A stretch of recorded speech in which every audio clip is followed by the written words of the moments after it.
Hello po. Yan. Good afternoon. Or palapit ng good evening hapon. Yan. Ganda ang ano ngayon. Ito atis. Ang daming bunga. Yan oh. Mga bunga yan. Yan oh. Hmm.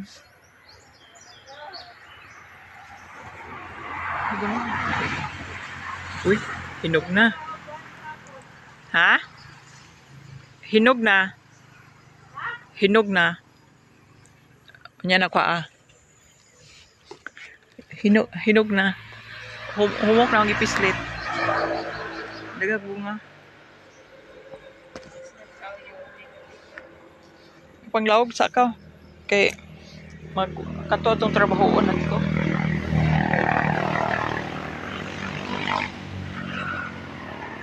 Medyo gumaganda-ganda na yung dahon dyan. Ayan, kulay green na yung isa. Ito, green na. Ayusin ko yan doon kasi mahaba na siya. Napahuli ko yan kasi gagawin pa ako.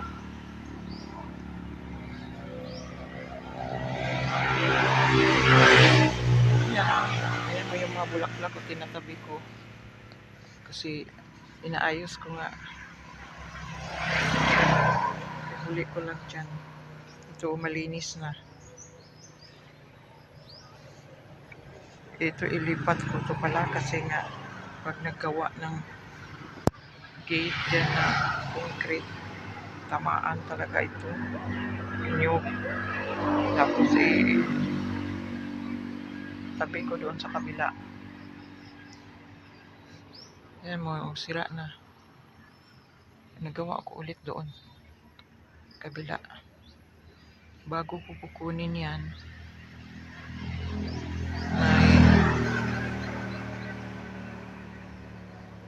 gagawin ako dyan.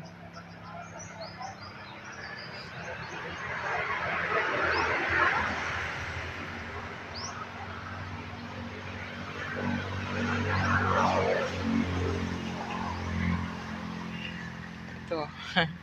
Update tayo sa bayabas. Pinutulan ng anak ko. Wala na oh. Yan ko nang ilalagay yung mga banda. Tali ko lang dyan. Kasi sira na to oh. Iligpit ko, ayusin ko. Tsaka doon. Oh, wala na. Laki na yung niyog oh. Tsaka ito, iligpit ko to. Ay, ilipat ko tong mga to. Yan oh. Kasi sira na yung lagayan niya. Yan. Bayabas dyan. Dyan ko lalagay yung mga ano. Tapos yan, linisan ko yan dito para maluwag na. Ginhawa yung ano, mga niyog. Yan, kukunin ko yan. Lipat ko doon ng mga ano.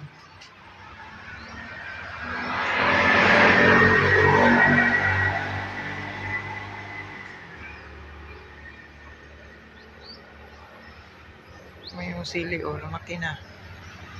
Tsaka yung lemon. Lemon ba yan o sunkiss? Tsaka ito lemon talaga, yung mga malalaki. O, mga dahon na. Yan, ayusin ko yan kasi wala na o. Mahaba, may maliit na.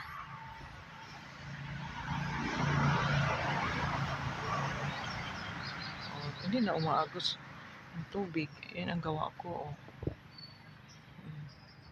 Talaga ang gumawa niyan. Tapos yung karnaba, ang daming bunga niyan. Pinutulan kasi sa wire nga eh. Yan oh. Yan na lang ang naiwan. Tapos yan. Bubunga dito sa tagiliran. Oh. Yan.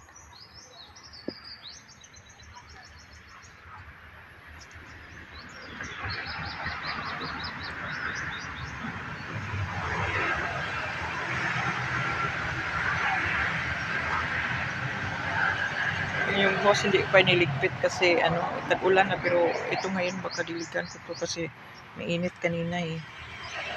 Liwanag na oh, wala na yung abubot-abubot, pero pag may bakod na talaga yan, talagang liwanag na talaga yan, wala kang makita na ano diyan.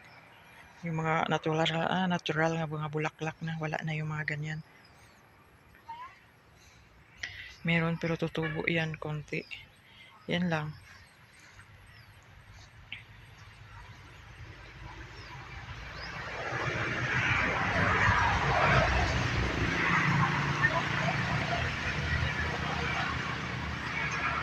Maganda na yung sibuyas ko. Oh. Yan lang ang naiwan sa 21 ka ano, surviving sila sa init. Yan. Survive.